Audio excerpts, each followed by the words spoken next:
오직 은혜 오직 성경 그의 나라와 의를 구하여 모든 일에 더함 받자. 할렐루야. 복된 가정의 열매, 복된 가정의 열매라는 제목을 가지고 하나님의 말씀을 증거하도록 하겠습니다. 열매는 많은 결실을 이야기하죠. 또한 우리 인간은 이 동물이나 다른 것들과 차이가 뭐냐면 이 비전, 꿈을 갖는다는 거죠. 그래서 바라는 사항이 많이 있습니다. 그래서 우리가 서로 요구하는 내용이 많이 있죠. 또 바라는 내용이 있습니다. 소원이 있다는 거죠. 그 소원이 많이 이루어진다 하는 거예요. 그게 열매, 결실이라고 그러죠. 근데 이 복된 가정에 그런 결실이 많이 있다는 거예요. 근데 왜 복된 가정이면 당연히 결실이 있지, 뭐 결실이 없을 수 있느냐라고 말하지만 꼭 그렇지는 않습니다. 우리가 복이라고 하는 것은 영적인 복도 있고 혼적인 복도 있고 육적인 복도 있고 삶의 복도 있어요. 근데 우리는 이 신앙적으로 생각하면은 이 복이라는 게 이 천국을 소유하는 거다. 이 천국에 국한한 이 복만을 이야기할 수도 있어요. 그런데 오늘 제목은 결실이기 때문에 금생과 내생에 약속이 있는 모든 만져지고 보여지는 열매들을 이야기하는 거죠. 그러니까 이 열매는 예수 믿는 사람도 알 수 있고 또 예수 안 믿는 사람도 알 수 있는 축복을 이야기하는 것입니다. 이 복된 가정, 그리고 가정이 이런 복된 가정의 결실이 충만하다, 그런 이야기죠. 그래서 이 복된 가정의 결실이 있는 여러분의 가정이 되시기를 예수님의 이름으로 축복합니다. 그래서 그 길은 어디 있느냐, 복된 가정의 결실의 길, 이 길이 어디 있느냐, 오늘 본문에 1절에 딱 먼저 답을 주시면서 말씀을 하죠. 여호와를 경외하며 그의 길을 걷는 자마다 복이 있도다. 여호와를 경외하며 그의 길을 걷는 자마다 복이 있다는 거예요. 자, 경외하다는 것은 우리가 마음의 중심으로, 영혼으로, 신령과 진정으로 여호와를 경외하다, 섬긴다, 플러스 예배를 드린다 하는 거예요. 그래서 하나님께 예배하면서 하나님을 잘 섬긴다. 여호와를 경외하며 그의 길을 걷는 자마다 복이 있도다. 그러니까 여호와를 경외하면서 그의 길을 걷는 자, 그의 길을 걷는다. 그러니까 하나님을 경외하고 또 그러면서 신령과 진정으로 예배하는 모습. 근데 그의 길을 걷는다 하는 것은 우리의 삶 속에서 그분의 모든 것을 인정한다, 받아들인다. 그래서 그분의 뜻대로 살아간다 하는 거예요. 그분이 옳다, 그분의 계획이 옳다, 그분의 뜻대로 사는 것이 나에게는 최고의 복된 것이다 라고 받아들이는 거죠. 인정하는 거예요. 그러니까 그 인정하는 사람이 하나님의 말씀대로 사는 거잖아요. 인정하는 사람이 하나님의 뜻대로 살려고 하나님의 뜻을 구하는 거죠. 바로 그런 모습들이 여호와를 경외하며 그의 길을 걷는 자마다 복이 있도다. 이 복이 있다는 거예요. 자, 어떤 복이 있다고 말씀하시는가? 2절에 내가 내 손이 수고한 대로 먹을 것이라. 내가 복되고 형통하리로다. 내 손이 수고한 대로 먹는다. 야, 이게 뭐 보여지고 움직여지는 축복을 이야기하는 거죠. 예. 그러니까 최고의 축복은 뭐냐? 최고의 깡통은 뭐냐? 이 세상은 깡통의 세상이라고 그러죠. 내가 일한 만큼, 내가 손대는 만큼 결실이 잘 안 돼. 그래서 깡통의 세상이라고 그러죠. 예. 또 허상의 세상이라고 그러죠. 근데 내가 내 손에 수고한 대로 먹는다. 예. 내가 일한 대로, 심는 대로, 그대로 거둘 수 있다. 이것이 축복이 되는 세대다 하는 거죠. 그러니까 내가 심는 대로만 거두면은 정말 큰 복이 있죠. 내가 계획한 대로, 내가 행하는 대로, 내가 열심히 땀 흘린 대로만 거둔다면 얼마나 큰 복이 있겠어요. 그런데 내가 내 손이 수고한 대로 먹을 것이라.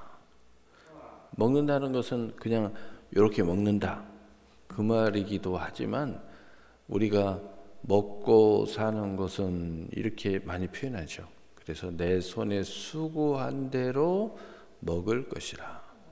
이 말은 내가 하고자 하는 대로, 그것을 정말 믿음대로 라는 뜻이죠. 그 말은 무슨 말이냐면, 내가 뭔가를 하고 뭔가를 힘쓰는 것은 믿음이 있기 때문에 하는 거죠. 이렇게 하면 이라는 어떤 가정하에서 믿음이 있기 때문에 하는 건데, 그 믿음대로 그대로 우리의 삶의 수준이 달라진다는 거죠. 정해진다는 거예요. 그래서 우리가 수고한다는 것은 믿음이 있는 거고, 수고했다는 것은 내가 이렇게 살아야 되겠다라는 삶을 결정하는데, 그 믿음대로 살아가는 은혜가 있다는 거죠. 그래서 내가 복되고 형통하리로다. 내가 원하는 결실이 있게 되는 거고, 내가 원하는 생각대로 그것이 성취가 되는 거예요. 이게 형통이란 말이에요. 형통. 우리가 마음에 먹는 대로 이게 성취가 되지 않으면 불통이 되는 거죠. 이 불통이라는 건 뭐예요? 마음이 답답해지는 거죠. 내가 인생에 갇힌 것 같아요. 뭔가 했는데 내가 한 대로 이게 거둬지지가 않는 거예요. 예. 근데 그것은 이 불통이죠, 불통. 형통이 아니고. 그래서 우리가 믿음대로, 내가 계획하는 대로, 생각하는 대로, 내가 결정하는 대로 내 인생이 살아가진다. 내 인생이 즐겨진다. 거둬진다. 이게 복되고 형통한 나의 인생이 내가 정한 대로 그게 만들어져 간다는 거죠. 얼마나 아름다운 세상이 되겠습니까? 그래서 예수님께서도 내 믿음대로 될지어다. 내 믿음대로 된다는 거예요. 너희가 내 안에 구하고 내 말이 너희 안에 가면 너희가 무엇이든지 원하는 대로 구하라. 다시 말해서 믿음이 있고 예수님 안에 있고 예수님 말씀이 내 안에 있는 그러한 상태가 되면 내가 정한 인생, 내 인생대로 결실이 일어나는 거예요. 내가 하고자 하는 대로 되는 겁니다. 얼마나 놀랍고 행복한 역사입니까? 그래서 내 입장에서 보면 그냥 형통인 거예요. 하늘 문이 열려 있죠. 세상 문이 열려 있죠. 내 마음의 계획의 문이 열려 있죠. 이게 형통인 거예요. 형통. 형통. 자, 그럼 더 구체적으로 3절에 내 집 안방에 있는 내 아내는 결실한 포도나무 같으며. 자, 구체적으로 우리가 인생의 가장 중심은 일하는 남자에게 있다. 이 남자의 마음대로 형통이 이루어져요. 손에 움직이는 대로 결실의 역사가 일어났다. 계획한 대로 다 됐어요. 자, 그럼 두 번째로 누구예요? 아내죠, 아내. 집에 안방에 있는 내 아내가 결실한 포도나무 같다. 예, 이게 여자가 포도나무 같다는 거예요. 이 포도나무 같다는 것은 얼마나 풍성한 결실을 이야기하는 거잖아요. 예, 포도나무는 내버려 이렇게 둬도 이게 열매가 막 풍성하게 일어나는 게 아니에요. 농부가 포도나무를 잘 관리를 해야 돼요. 그렇게 하면은 이 포도나무가 여러분 포도나무 보면 알겠지만 이 포도나무는 보잘게 없어요. 그런데 열매는 어마어마해요. 그래서 이 포도나무는 열매가 달려야 진가가 발휘가 돼요. 그래서 예수님은 나는 참 포도나무요 너희는 가지니 아버지는 농부라. 예, 그래서 이 아내는 볼 때는 보잘것이 없고 하지만은 그 열매가 아내를 풍요롭게 만드는 거예요. 그래서 아내가 마치 가정의 중심인 것처럼 느껴지는 겁니다. 열매가 포도송이처럼 달리니까. 그러니까 아내가 우리가 영적으로 보면 예수님의 자리에 있는 것처럼 풍성해진다는 거죠. 얼마나 그 열매가 결실이 가정에 풍성해지겠어요. 그래서 영적으로 요즘에는 이게 남자냐 여자냐 이렇게 꼭 나누지는 않습니다. 그러나 크게 볼 때 이 풍요로움을 이렇게 표현하고 있는 거예요. 이게 모습이 달라질 수도 있고 남편과 아내가 같은 모습일 수도 있고 두 가지 모습을 다 가질 수도 있습니다. 왜냐하면 요즘은 다 그렇게 사니까. 그리고 내 식탁에 둘러 앉은 자식은 어린 감람나무 같으리로다. 이제 자녀들이죠. 이 자녀들이 또 있어야 이 축복이 결실을 이야기할 수가 있죠. 우리가 아무리 형통하고 아무리 복되다 그래도 나만 혼자 행복하다 그러면 어딘가 좀 부족하죠. 우리만 행복하다 어딘가 부족하죠. 완벽하지가 않아요. 하나님의 창조적 섭리에 부족해요. 하나님의 창조적 섭리는 인간의 그 욕구 중에 하나가 뭐냐면은 제가 이야기했잖아요. 제일 먼저는 영생의 욕구. 이 생명의 존재이기 때문에 생명이 보존되기를 원하는 거예요. 근데 이 보존이 안전의 욕구에서 안전한 마음이 가져지면 그 다음에는 영생의 욕구로 가는 거예요. 영원히 살고 싶다. 그래서 이것을 이제 우리 신앙적으로 영생 구원이라고 그러죠. 이 구원의 역사가 우리 안에 일어나면은 인간은 이제 안전의 욕구가 달성이 되면은 그 다음에는 뭐예요? 내 삶을 풍요롭게 하기를 원해요. 이제는 살기 위해서 살았는데 이제는 풍요로움을 위해서 사는 거예요. 행복을 위해서 사는 겁니다. 내 인생이 많은 열매가 있기를 원해요. 인생은 다 그렇게 되게 돼 있어요. 그래서 그걸 추구하는 겁니다. 뭔가 보람이 있는 일을 추구하고 나를 드러내는 일을 추구하고 내가 즐거운 일을 추구하고 그리고 나와 내 아내와 내 자식이 있을 경우에 함께 행복한 일을 추구하는 거예요.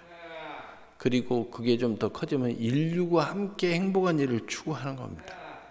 그런데 바로 그 속에서 이제 내가 천국에 가게 됐다. 내가 이제 이 땅에서는 죽을 때가 됐다. 이렇게 생각이 여겨지는 그런 생각이 이제 우리 안에 들어오게 되면은 내가 가진 이 안전과 영생과 구원과 결실의 역사를 뭔가를 표현하기를 원하는 거예요. 나를 남겨놓기를 원해요. 내가 걸어온 길을 쉽게 따라올 수 있도록 표시하기를 원해요. 그래서 뭔가 이 흔적을 남깁니다. 그리고 살 길과 새 길을 열어주기를 원하죠. 그래서 다른 사람들은 좀 쉽게 이 축복의 길을 따라올 수 있도록 구원의 길을 따라올 수 있도록 인간에게는 다 그런 생각을 가지고 있어요. 그래서 그런 역사 중에 하나가 뭐냐? 우리가 이 자녀를 많이 낳는 거예요. 또 많은 인생의 자녀를 낳는 겁니다. 영적인 자녀를 낳는 거고, 또 많은 제자를 낳는 거예요. 그런 은혜가 우리 안에 있는 거죠. 이것이 인간의 기본 생존의 욕구로부터 반로가 되는 것입니다. 그래서 우리는 무의식 속에서 자녀를 소유한다는 것이 좀 표현이 요즘에 걸맞지는 않지만 이 자녀들을 많이 소유하기를 원해요. 그런데 오늘 말씀에 보니까 내 식탁에 둘러 앉은 자식들은 어린 감람나무 같으리로다. 이 레이디 포스트, 아내가 남자의 영광이에요. 그런데 사실은 어린 감람나무, 자식들이 식탁에 둘러 앉은 어린 감람나무다라는 표현은 뭐냐면 내 인생의 아름다운 열매는 자식이라는 뜻이에요. 식탁이라는 것은 내 인생의 결실로 말미암아 우리가 둘러 앉아서 먹고 마신다는 거죠. 그러니까 내 인생의 결실은 자녀예요. 남자의 영광은 여자고, 그러니까 남자가 풍요롭고 힘이 있으면 여자를 더 아름답게 꾸며가지고 옆에다가 데리고 다니는 거예요. 그 여자의 그 장식이라든가 여자의 옷이라든가 여자의 그 아름다움은 남자의 곧 영광이 되는 거예요.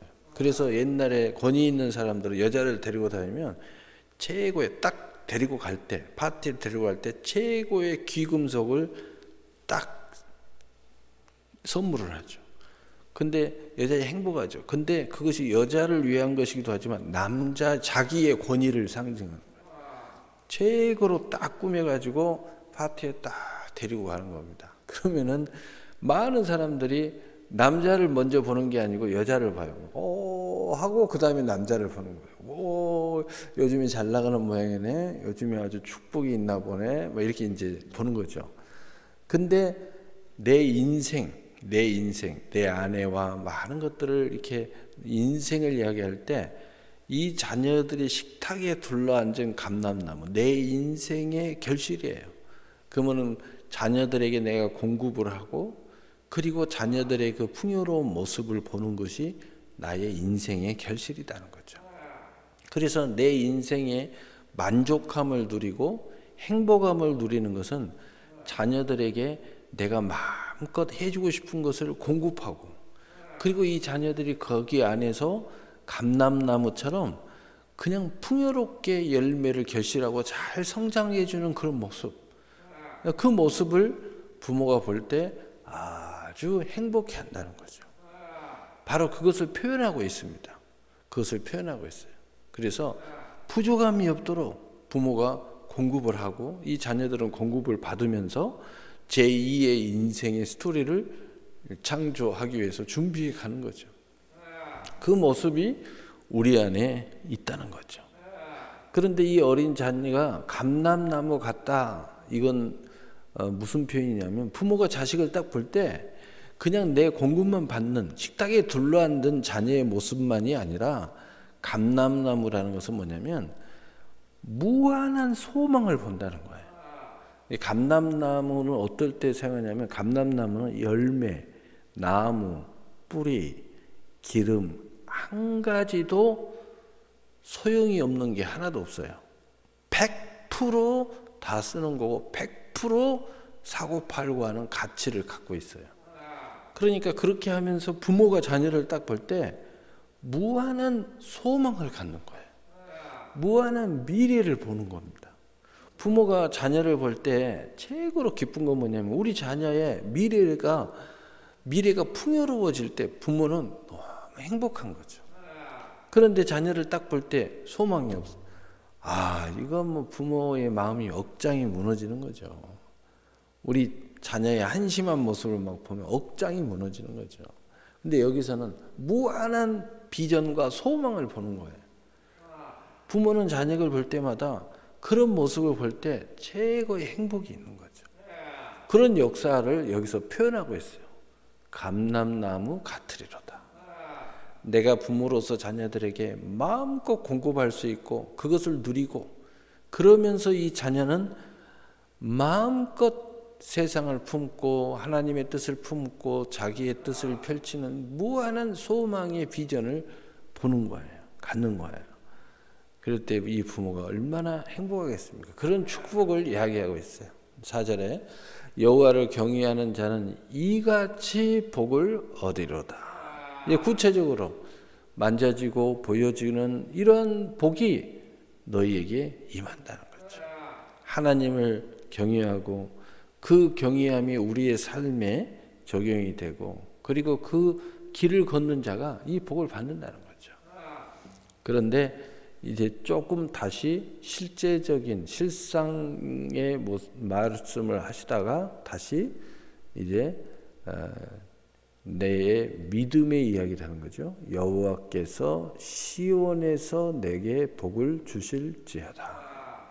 시온은 막연한 교회가 아니고 하나님이 정말 계시는 곳. 정말 내가 하나님을 정말 신령과 진정으로 영과 진리로 예배하고 섬기는 것. 삶 속에 그 길을 걷는 것이 아니고 정말 따로 구별되어서 이렇게 걷는 하나님의 교회를 이야기하는 거죠. 바로 여기에서 영적인 기름 부음, 복을 받는다. 복을 주실지어다.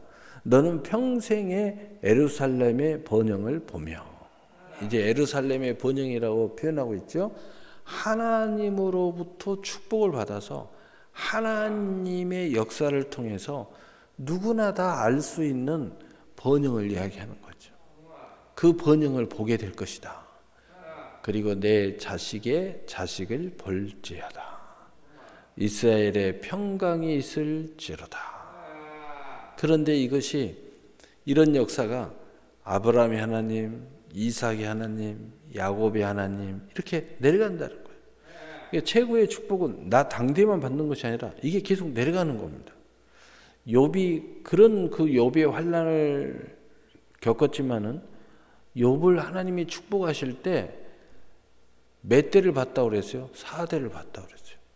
그러니까 욥이 가장 큰 축복 중에 축복은 장수를 하면서 자식의 자식을 계속 보면서 배가의 축복을 받은 거예요. 그런데 거기에 나오잖아요. 딸들도 모든 기업을 받고 다 자식이 자식을 보면서 자식이 욥처럼 형통하고 축복받는 것을 욥은 봤다는 거예요. 얼마나 풍요롭습니까? 그래서 우리가 신앙생활할 때 기도하는 내용 중에 하나가 내복도 기도하지만은 사실은 우리가 이 부모들은 자식들을 위해서 무진장의 예를 쓰는 자식을 위해서 기도를 많이 하죠. 그리고 아무리 내 일에 대해서 형통함을 얻지만 자식이 불통해 버리면 가슴이 답답하죠. 근데 자식이 형통해 버리면은 정말 부모로서 살맛이 나는 거죠. 소망이 있고 잘 자라가지고 그리고 잘 결실해주면 이거보다 큰 축복이 없어요. 결국은 모든 복이 완전하게 이루어져요. 처음에는 이거 하나만, 이거 2개만, 이거 3개만 하지만은 나중에는 이 모든 것이 완전해져야 우리가 가질 수 있는 게 뭐냐? 평강이에요. 정말 마음의 평화죠. 영혼의 평화. 이 평화가 우리에게 있게 된다는 거죠. 그런데 거기에 키가 뭐예요? 여호와를 경외하며 그 길을 걷는 자. 이게 키입니다. 바로 이러한 놀라운 결실이 있는 여러분의 가정이 되시기를 예수님의 이름으로 축복합니다. 우리